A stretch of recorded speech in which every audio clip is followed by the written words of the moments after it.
Saluti da Heavy Metal Heaven. Oggi ospitiamo un altro progetto di una nostra vecchia conoscenza, piacevole ma non eccezionale, col suo black metal strano e avanguardistico.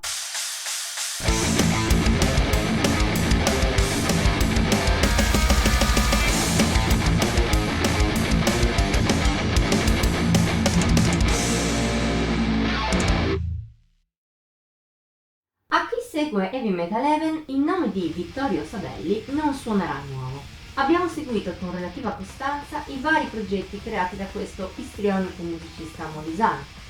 L'ultima volta è stato col suo Notturno. Se vuoi, puoi trovare la recensione del loro Hour qua su in alto. In generale, conosciamo bene le sue abilità. Per questo abbiamo deciso di occuparci anche degli Incantum.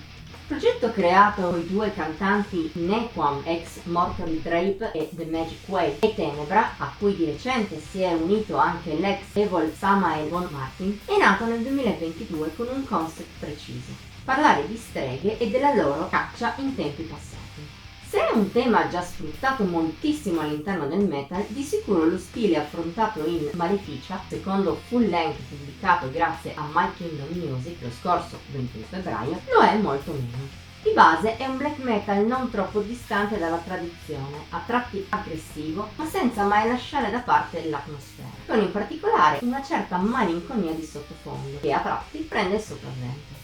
Succede soprattutto nelle varie aperture più melodiche e meno metal che costellano il disco, in cui Sabelli si fa valere col clarinetto, sassofono, pianoforte e altri strumenti, creando un'atmosfera antica, ricercata. Peraltro, elementi simili si presentano a tratti anche nei momenti più pesanti, facendo virare gli Incantum verso l'avant-garde. Un fattore a cui contribuiscono anche alcune influenze come quelle folk, progressive, ma anche neoclassiche, e dalla musica orchestrale che il gruppo incorpora nel suo suono. Sono buoni arricchimenti per Maleficia, la cui natura è però un'arma a doppio taglio. Se da un lato l'alternanza tra passaggi più estremi e momenti leggeri, eleganti, crea un contrasto molto efficace, a tratti viene portata avanti in maniera prolissa. Succede in particolare in Incantum Kyrie from Mozart Requiem K626. Come indica il nome stesso, incorpora alcuni temi musicali dal Requiem di Mozart. Si intersecano con frazioni più cattive in un saliscendi che però alla lunga viene a noia, colpa del fatto che i suoi passaggi principali sono ripetuti a lungo con un po' di monotonia. L'effetto è mitigato da alcune variazioni notevoli, ma non abbastanza per riuscire a rendere il pezzo più che carino. Per fortuna gli Incantum altrove fanno meglio, soprattutto in Diana. È il brano più lungo di Maleficia coi suoi 13 minuti, ma presenta molte più sfaccettature dell'altra. Dai toni quasi blues folk degli inizi comincia un'evoluzione più forte che attraversa momenti tranquilli e a volte misteriosi, o black ma malinconici, o quasi da metal classico, oppure ancora dissonanti, senza quasi momenti morti né quasi cantati. Eppure gli altri brani però sono malaccio. Donna Prudenzia è aggressiva ma non manca di melodie, specie dal clarinetto di Sabelli, di gusto folk, tranne che al centro. Uno spazio tranquillo di gusto prog rock. Più o meno lo stesso schema seguito dagli esorcismi di Canidia e Sagana, però più lento e arcigno, grazie ai tre cantanti e alle ritmiche dissonanti al di sotto.